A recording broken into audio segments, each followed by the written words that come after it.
right, so we're diving into something kind of unexpected today. Uh-oh. The power of napping. Interesting. Yeah, we've got excerpts from this book. Okay. And it's specifically aimed at men. Gotcha. Particularly those in leadership positions. Now, I know what you might be thinking. What's that? Napping. Isn't that for, like, Yeah. slackers? Right. But trust me, this book completely flips the script. Okay. It argues that napping is this It's like a secret weapon. secret weapon Okay. for high performance. Interesting. A way to maximize your energy focus and ultimately your success. You know what's fascinating about this book is that it really challenges that always-on mentality. Right. That so many men feel pressured to live by.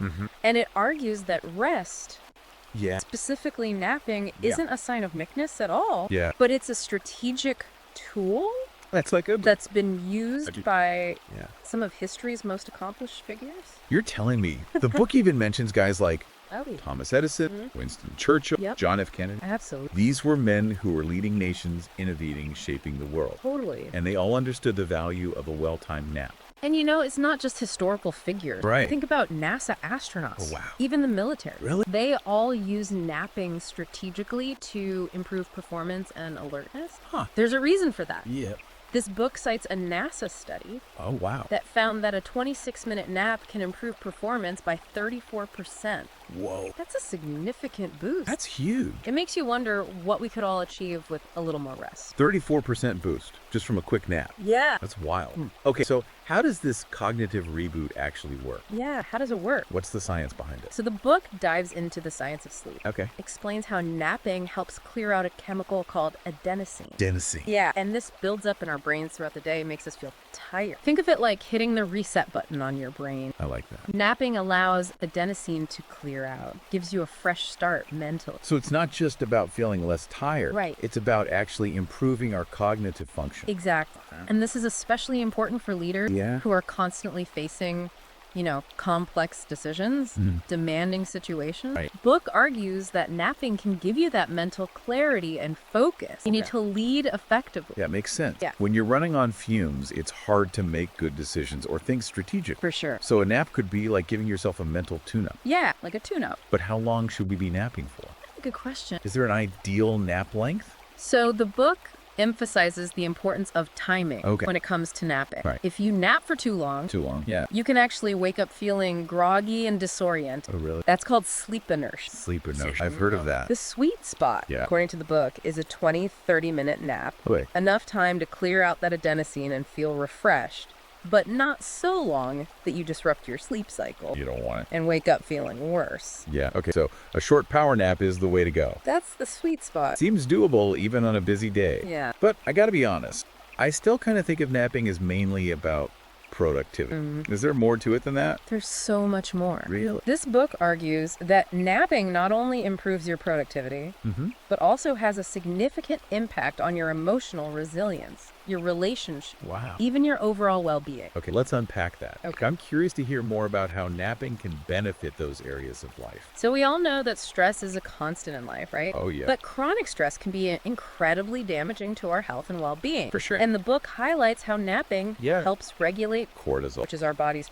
primary stress hormone. So by taking a nap, are we essentially giving our bodies a chance to de-stress and reset? Exact. And this can have a ripple effect on all aspects of our lives. Oh. When we're less stressed, Yeah. we're more patient, more understanding, and more emotionally available for the people we care about. That's a good point. The book shares an anecdote about a CEO Okay. whose wife noticed a huge difference in his demeanor Oh, wow. after he started napping regularly. What happened? She even said he was less of a jerk after his naps. That's hilarious. It's funny. But it makes sense. It makes a lot of sense. When we're sleep deprived and stressed out, we're not exactly our best selves. Right. A nap could be just what we need to show up as the best versions of ourselves, Right. both at work and at home. I love that. Right. Showing up as the best version of yourself. And it's not just anecdotal evidence. Okay. The book also cites a 2020 Harvard study Harvard study. that found napping parents engaged in more positive parenting practices.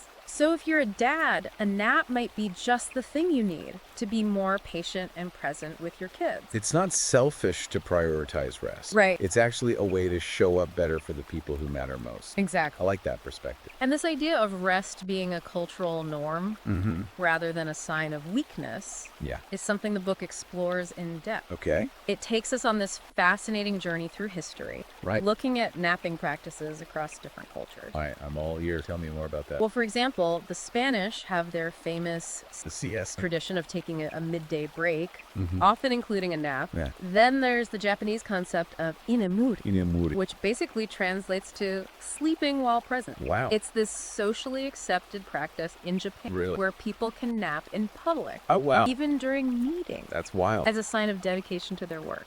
It's amazing how different cultures view napping. Here in the West, we tend to associate it with laziness, but in other parts of the world, it's seen as a sign of hard work or even a spiritual practice. Oh, It really puts things into perspective. it does. Yeah. These cultures demonstrate that napping can coexist with productivity, achievement, and success. It's not about being lazy, it's about working with your body's natural rhythm. Right. Understanding that rest is a key ingredient for high performance. Okay, so let's say someone's ready to embrace the power of napping. Okay. What are some practical tips for creating a nap-friendly environment? Yeah, what should we be thinking about? Yeah. That's where the book gets really tactical. Okay. It emphasizes that you need to take control of your environment for optimal napping. Makes sense. It's not just about lying down anywhere and hoping for the best. All right, so walk me through it. Okay. What are the key things to consider? Let's start with noise reduction. Noise reduction. This could mean using noise-canceling headphones, Okay. simple earplugs, or investing in a white noise machine. The goal is to eliminate distractions that might prevent you from falling asleep Right. or disrupt your nap. Makes sense. What about light control? Light control. Yeah, I know. I struggle to sleep when there's too much light. It's crucial. Yeah. The book suggests blackout curtains and eye masks, or even nap glasses with special light filters. Nap glass. Yeah. Even a small amount of light can interfere with your sleep cycle, so the darker the better. Got it. Darkness is key. Anything else to keep in mind? Temperature also plays a big role. Temperature. The ideal range for sleep is between 67 degrees for Thurston back room. Okay. So you might need to adjust the thermostat, use a fan, or grab an extra blanket depending on your environment. Right. The goal is to create a space that's comfortable and conducive to sleep. These are all really practical tips that anyone can implement. Yeah. It's about being intentional and creating a space where you can truly recharge and reset. Absolutely. This book takes something as simple as napping and elevates it to a science. A way to hack your biology and environment for peak performance. It's really quite fascinating. It is. And as you mentioned earlier, napping isn't just a personal practice. Right. It's starting to gain traction in the workplace. Oh, really? Companies like Google and Nike, known for their innovative cultures and high-performing employees, Yeah. have actually started offering nap pods, Nap pod. designated rest areas. Wow, that's amazing. It's a sign that the tide is turning. Yeah. And we're finally recognizing the value of rest as a tool for productivity and well-being. It's not a sign of weakness. It's a smart strategy. Exactly. What else is on the horizon? Does the book talk about any future trends in the world of napping? It does highlight the rise of napping apps. Napping apps. These apps use guided meditation, Wow. binaural beats, and other techniques to help you fall asleep faster and wake up feeling refreshed. That sounds incredible technology. Yeah. Helping us nap better. Who would have thought? It's fascinating, isn't it? It is. And the potential is huge. Imagine a world where napping is not just accepted, Yeah. but encouraged. Encouraged. Wow. We could see healthier, happier, and more productive individuals and communities. It's a vision worth striving for. Absolutely. This book is packed with information, and it's clear that napping is a powerful tool for anyone, Yeah. especially for men who lead, helping them achieve peak performance in every aspect of their lives. You summed it up perfectly. It's Yeah. not just about, Right. It's about maximizing your potential and leading with clarity, energy, and resilience. Yeah, leading with resilience. I like that too. It really is fascinating how something as simple as napping can have such a profound impact on our lives. Yeah. But I think the book goes even deeper than that, Yeah. suggesting that napping can actually be a form of resistance against this hustle culture Right. we're constantly bombarded with. It's like pushing back against the system that's Yeah. always trying to exploit our time and energy. Right, by taking a nap, we're reclaiming our time and energy. Yes, exactly. And pushing back against this idea that we always need to be on and productive. I love that perspective. It's not about laziness. It's about reclaiming our agency and saying no to a culture that demands constant output. It's powerful. Yeah, it's a powerful statement. And the book shares a personal story from the author Okay. about how he was caught in the grip of this hustle culture, working 16-hour days, Oh, wow. sacrificing his health and relationship. Yeah.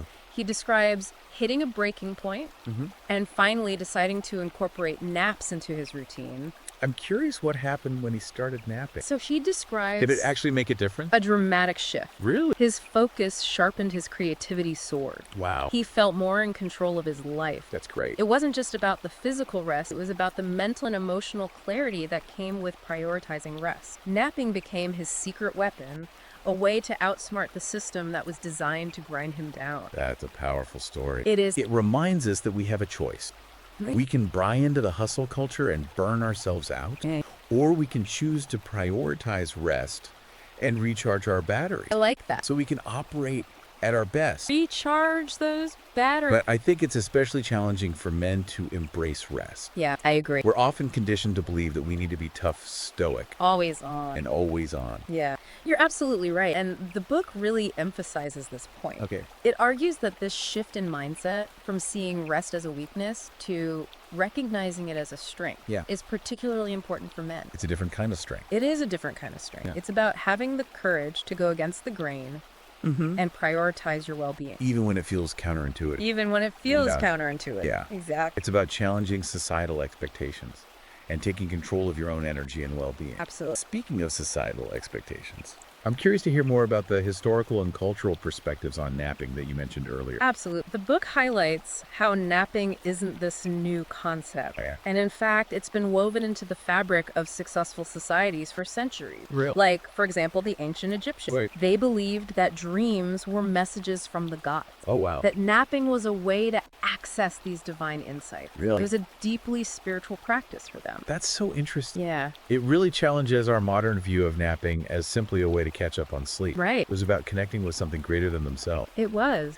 Are there any other cultures that had a unique perspective on napping? Another fascinating example is the monastic. The monastic tradition. Monks would typically take a midday nap Okay. as part of their daily rhythm, seeing it as a way to restore their energy and focus for their spiritual practices and studies. So it highlights how rest is not the enemy of discipline or achievement. It's actually an essential component of a well-lived life. A well-lived life. I like that. Whether you're a monk, a CEO, or a stay-at-home dad, It doesn't matter. rest is essential. Rest is essential. So we've talked about the historical and cultural significance, but I'm also curious to hear more about the science behind napping. Okay. Does the book delve into the biological benefit? It absolutely does. All right. The book explains how napping allows our bodies to engage in essential repair and rejuvenation processes. At a cellular level, napping can jumpstart cellular repair, Wow. helping us recover from stress, exercise, and even illness. So it's not just about feeling rest. No. It's about giving our bodies a chance to literally heal and rebuild. It's giving your body a chance to heal. Wow. And this is especially important for men, Yeah. who are often encouraged to push themselves physically and ignore their body's signals. Napping allows us to honor our body's need for recovery and maintain our physical well-being. It's a powerful reminder that we need to be as intentional about our rest as we are about our workout Yes. or our work schedule. Absolutely. Speaking of being intentional, does the book touch on how napping can specifically improve our mental clarity and emotional resilience? It does. The book delves into how napping helps to regulate our hormones, Okay. including cortisol, which is our primary stress hormone. Cortisol.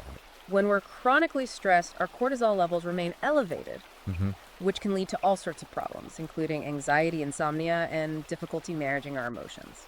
So by taking a nap, we're essentially giving our bodies a chance to de-stress and reset our hormonal balance, Exactly. leading to better emotional regulation. And it leads to better emotional regulation. Wow. And this hormonal reset has a profound impact on our mood, our focus, Yeah. and our ability to handle challenges effectively. It makes sense when we're stressed out and running on fumes. Yeah. It's harder to think clearly, make good decisions, and stay emotionally grounded. Napping is like giving our brains a break to declutter and process. That's a great way to put it. Yeah. And the book highlights how napping can also boost our creativity. Oh, really? Cites research showing that even a short nap can enhance our ability to think outside the box, generate new ideas, Wow. and approach problems from a fresh perspective. I've definitely experienced that myself. Yeah. Sometimes when I'm stuck on a problem or feeling creatively drained, a quick nap is all I need to come back with renewed energy and inspiration. Absolutely. It's like my brain has been working on the problem in the background while I rest. That's exactly what's happening. Really? Your subconscious mind is still active during sleep, Okay. processing information and making connections. So this is where napping can be incredibly valuable. Incredibly valuable. Yeah. It allows us to tap into that subconscious processing power and come up with solutions we might not have thought of otherwise. Well, it's not just about rest. It's about tapping into our full creative potential like that. And the book goes even deeper, exploring how napping can improve our decision-making abilities. Really? When we're sleep deprived, our judgment can be clouded and we're more likely to make impulsive or risky choices. Napping helps to sharpen our focus and improve our cognitive function,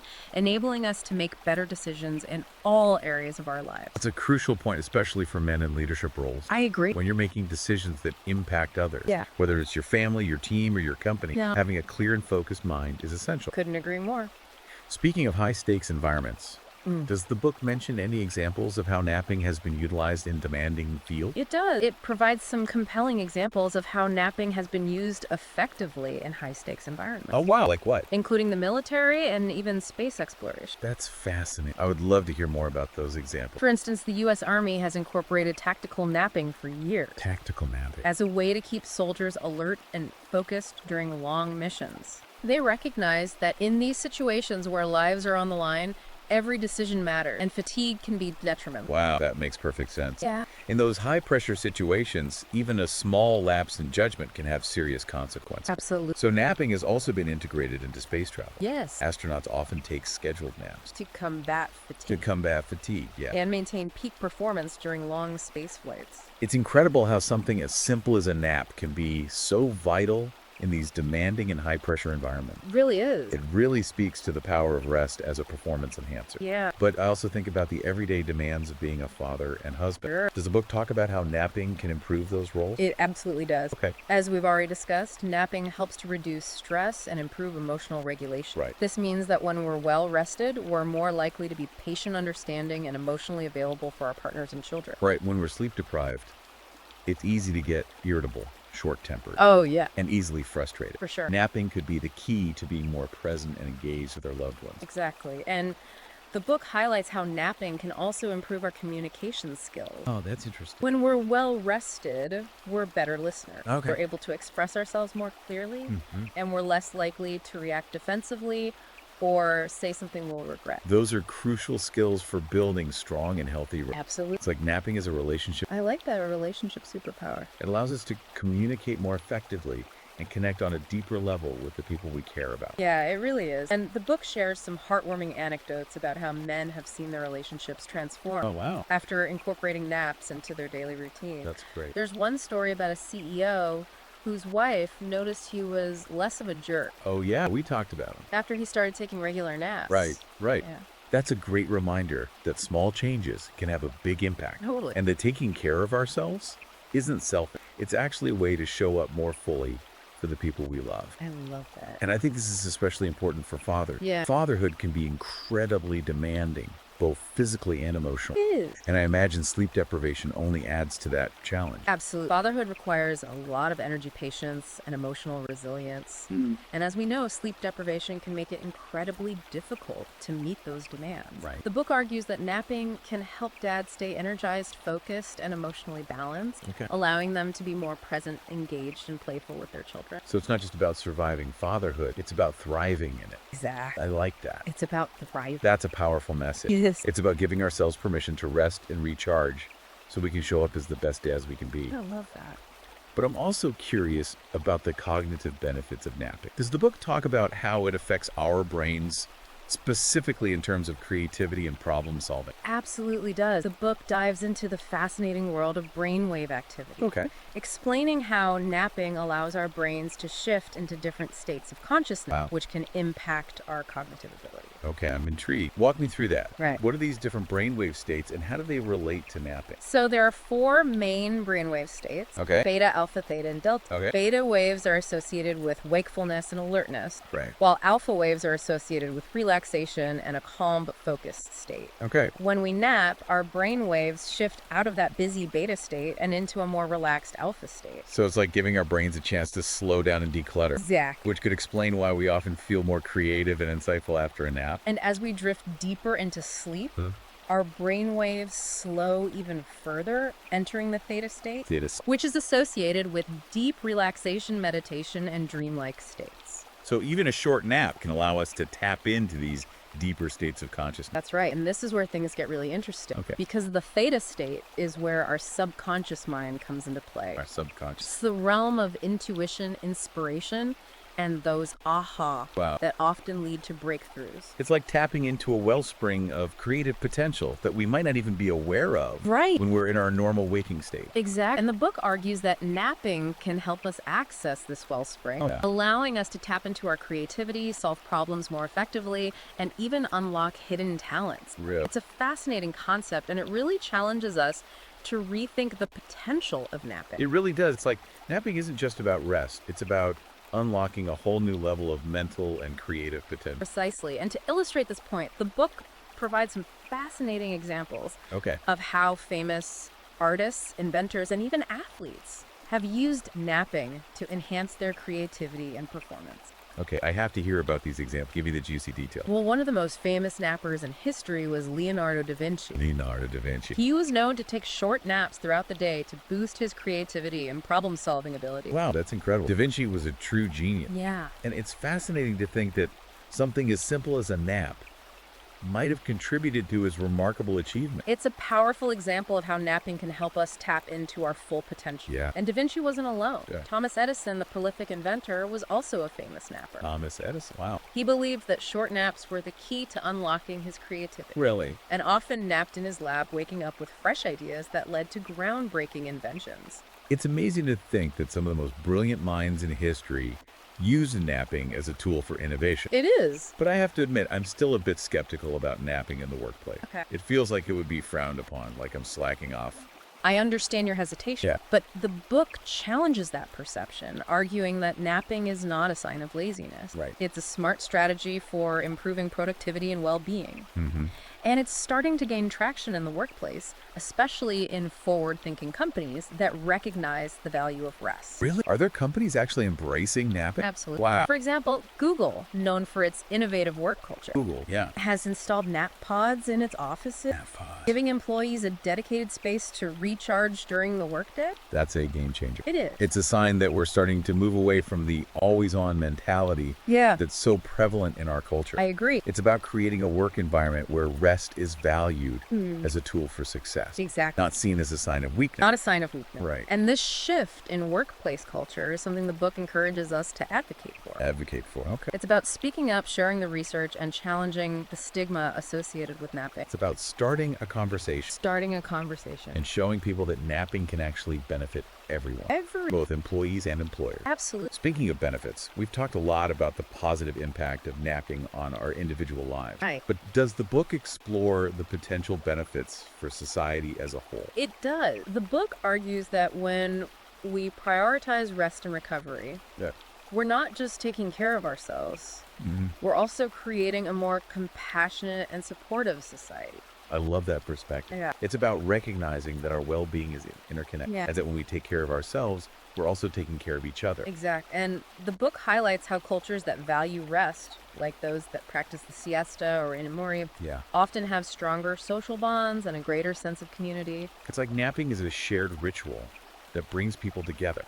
I like that. Fostering a sense of connection and belonging. A sense of connection. It's a beautiful thought. It is. And the book encourages us to create a culture of rest in our own community, to encourage napping in workplaces, schools, and public spaces, and to challenge the stigma associated with rest. It's about shifting our priorities from valuing busyness and productivity above all else to recognizing the importance of rest, recovery, and connection. Beautifully said. And this shift in mindset is something we can all contribute to. One nap at a time. One nap at a time. It's a powerful reminder that even small changes like taking a nap can have a ripple effect, creating a more restful, resilient, and connected society. I love that. So for someone who's hearing all this and thinking, okay, I'm ready to give napping a try, but I'm not sure where to begin, what advice does the book offer? That's a great question. The book acknowledges that incorporating napping into a busy life can feel daunting. It can? But it offers some practical tips to get started. The first step is to experiment and find what works best for you. So what are some things people can experiment with? Well, you can start by experimenting with different nap lengths. Okay. Different nap blank. Some people find that a quick 20-minute power nap is all they need to recharge, while others might prefer a longer 60-90-minute nap to enter deeper sleep stages. So it's about finding that sweet spot that leaves you feeling refreshed and energized. Exactly. Not groggy and disoriented. Not groggy and disoriented, and don't be afraid to adjust your napping routine as needed. Right. Life is constantly changing, and our sleep needs can change too. The key is to listen to your body. Listen to your body. And pay attention to how different nap lengths and timings affect you. It's about working with your body, not against it. Precisely. And the book emphasizes the importance of consistency. Okay. The more consistent you are with your napping, the more benefits you'll experience. It's like any other healthy habit. Exactly. The key is to make it a regular part of your routine. Your routine. Whether it's exercising, eating healthy, or taking a nap. Absolutely. And we've already discussed some of the tips the book offers for creating a nap-friendly environment. Right. So I won't repeat those here. Yeah. But the main takeaway is that it's worth investing some time and effort to create a space where you can truly relax and recharge. It's about setting the stage for a truly restorative nap. Yes. Speaking of setting the stage, does the book discuss the historical and cultural significance of napping? It does. I was fascinated by how different cultures approach rest. The book takes us on this fascinating journey through history, exploring napping practices across different cultures. Okay. And highlighting how napping has been woven into the fabric of societies for... Okay, I'm ready for a history lesson. Where do we start? Let's start with ancient Egypt. Ancient Egypt. Where napping was viewed as a sacred... A sacred practice. The ancient Egyptians believed that dreams were messages from the gods. Okay. And that napping was a way to access these divine insights. Oh, wow. They would often induce naps by lying in specially designed sleep temples, Really sleep temple. hoping to receive guidance and wisdom from the divine realm. Wow, that's a completely different way of thinking about napping. It is, and this reverence for rest wasn't limited to ancient Egypt. Oh. The ancient Greeks also valued napping, seeing it as a way to promote physical and mental well-being. Were there any specific Greek philosophers or thinkers who advocated for napping? Yes, the book mentions Pythagoras, the famous mathematician and philosopher. He believed that naps helped to clear the mind and enhance creativity. Wow. And he encouraged his students to take regular naps as part of their intellectual pursuits.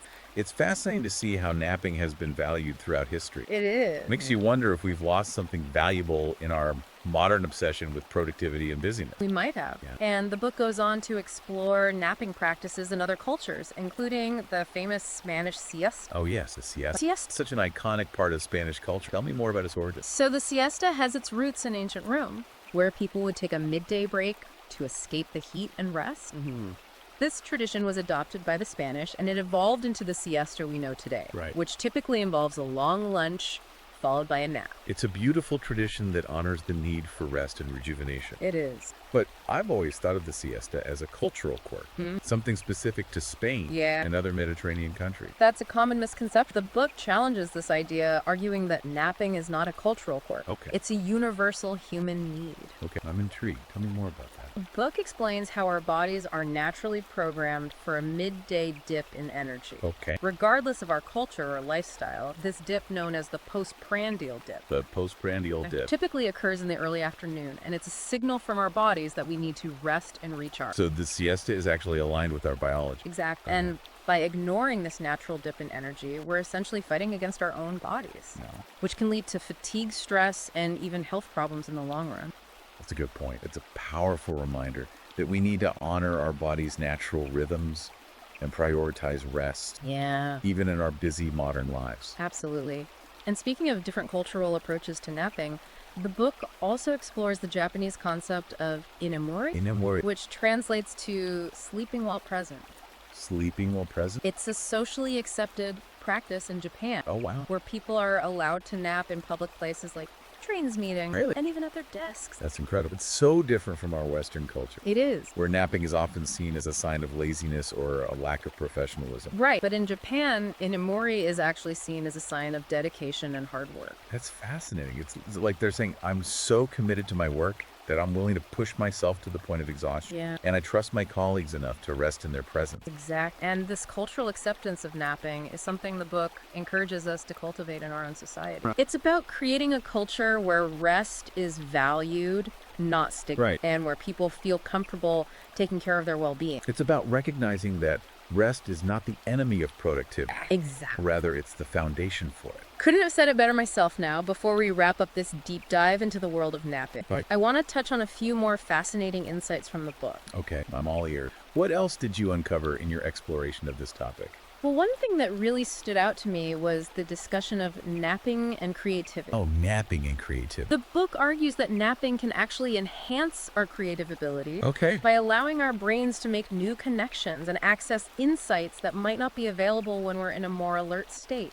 That's fascinating. I've definitely experienced that myself. Yeah. Sometimes when I'm working on a creative project and feeling stuck, Mm-hmm. a quick nap is all I need to come back with a fresh perspective and new ideas. Exactly. And the book cites research showing that napping can boost our ability to think divergently. Divergently. Which is a key component of creativity. Okay. It's about seeing things from multiple angles, exploring different possibilities, and coming up with original solutions. It's like napping gives our brains a chance to play, to wander, The wonder, yeah. and to make unexpected connections. You've got it. And the book provides some fascinating examples of how famous artists, inventors, and even musicians Yeah. have used napping to enhance their creative output. Okay, I have to hear about these examples. Well, one of the most famous nappers in history was Salvador Dali, the surrealist painter. Salvador Dali. He was known to induce naps by holding a spoon over a plate, The spoon. believing that the sound of the spoon hitting the plate as he drifted off Wow. would help him access his subconscious mind. Wow, that's a pretty unique napping technique. It is, and while we might not all need to resort to spoons and plates, Right.